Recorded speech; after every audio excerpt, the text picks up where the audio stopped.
Mirë se vini në informimin javor të dhomave të specializuara të Kosovës, ku synojmë të ofrojmë gazetarëve informacion të përditësuar mbi zhvillimet e fundit në gjykatë dhe mundësinë për të bërë pyetje.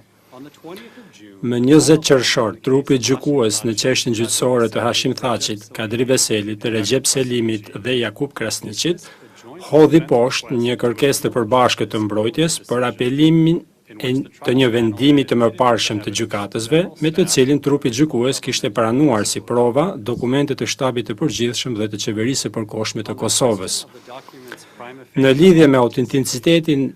prima facie të dokumenteve, trupi gjykues rikujtoi në hollësi se si kishte bërë vlerësimin e autenticitetit të secilit dokument, duke marrë parasysh një numër treguesish relevant të autenticitetit si në nënshkrimet dhe vullat, si dhe faktin se disa nga këto dokumente i ishin sekuestruar zotit Krasniqi. Lidhur me kundërshtimin e mbrojtjes se prokuroria i dorëzoi këto dokumente për pranim në fund të paraqitjes së provave të saj, trupi gjykues theksoi se, përmes listës së provave materiale të dorëzuar nga prokuroria para se të thërrisë dëshmitarët e saj, mbrojtja ishte informuar për synimin e prokurorisë për t'i përdorur dhe për t'u mbështetur në secilin prej këtyre materialeve që në fillim të procesit.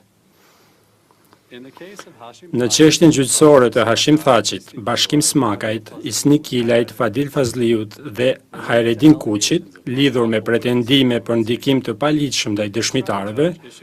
gjykatësja e procedurës paraprake lëshoi vendimin mbi disa mocione paraprake të mbrojtjes.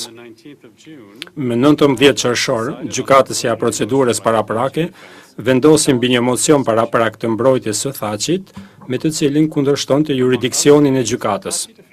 Ndër të tjera, mbrojtja e Thaçit argumentonte se pretendimet për ndikim të paligjshëm ndaj dëshmitarëve duhej të ishin trajtuar nga trupi gjykues në çështjen gjyqësore të zotit Thaçi për krime lufte dhe jo si çështje gjyqësore më vete nga gjykatësja e procedurës paraprake. Në arsyetimin për hedhjen poshtë të këtij kundërshtimi, gjykatësja e procedurës paraprake theksoi se, sipas ligjit, vetëm zyrës së prokurorit të specializuar dhe gjykatësit të procedurës paraprake u takon roli i dorëzimit dhe miratimit të aktakuzës.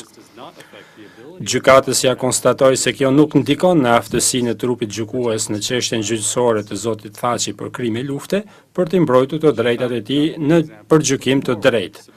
Ajo konstatoi se asnjë nga shembujt e paraqitur nuk mbështetnin pretendimin e zotit se zoti Thaçi i është cënuar e drejta për gjykim të drejtë. Gjykatësja e procedurës paraprake hodhi poshtë gjithashtu pretendimin se zoti Thaçi